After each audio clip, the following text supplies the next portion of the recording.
Hello again. I hope you had a good week and are enjoying this summer. Well, today we have a book about a Jewish grandfather and his grandson who are out for a walk. Let's read. The Golden Rule, written by Eileen Cooper, illustrations by Gabby.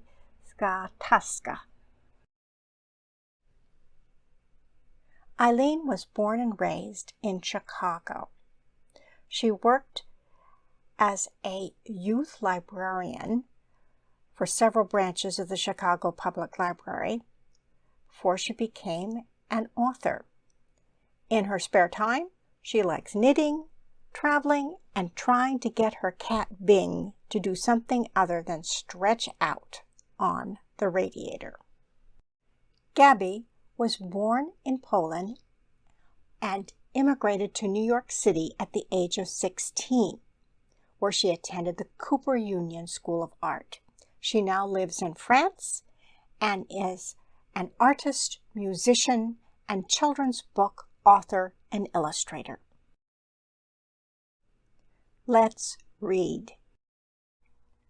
A boy and his grandfather stood on a city sidewalk, looking up at the words printed on a billboard. "Grandpa, what does that say?" the boy asked. "Do unto others as you would have them do unto you." People all over the world call those words the Golden Rule. Well, what does it mean? The boy wanted to know. And why is it golden? It means this: treat people the way the Jew would like to be treated. It's golden because it's so valuable, and a way of living your life that's so simple it shines.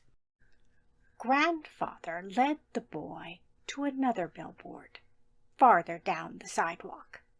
He said, "Some people put the Golden Rule another way.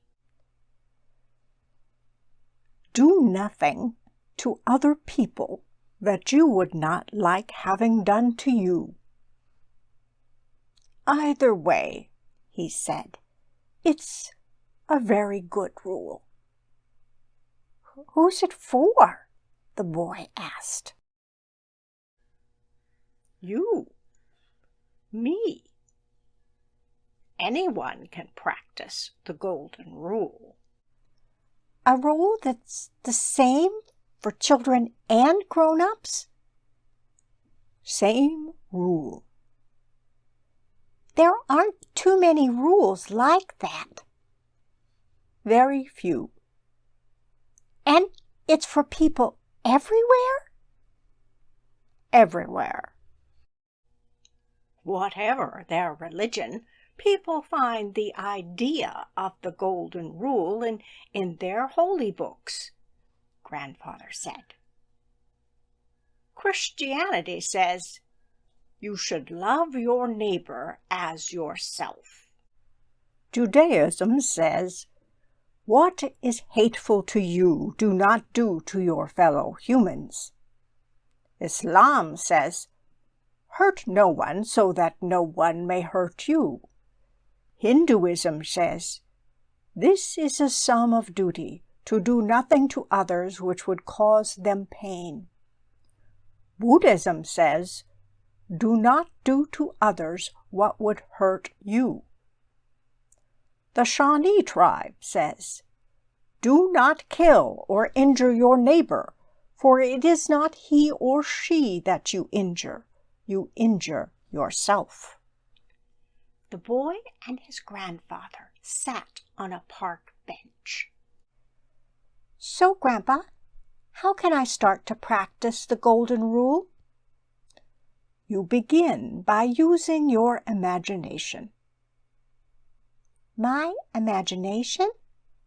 You imagine how someone else feels. For instance, a new child who is joining your class. How do you think that boy or girl is feeling? New kids always look scared. Would you be scared if it was you? Oh, yes.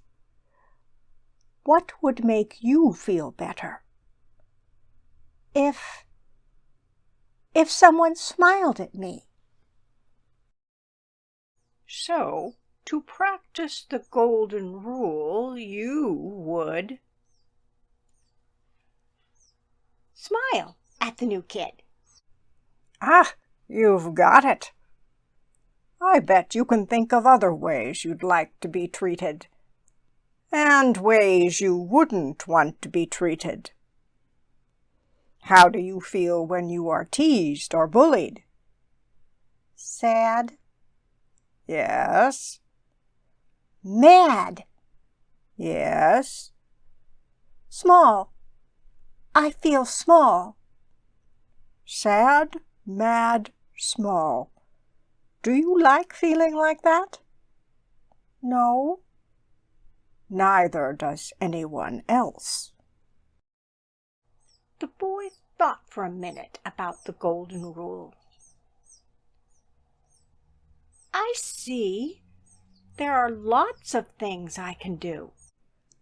I should tell the truth because I don't like being lied to. I want people to listen to me, so I should listen to other people. When I'm sick or when I'm tired, sometimes I need help. So I should offer my help to those who need it.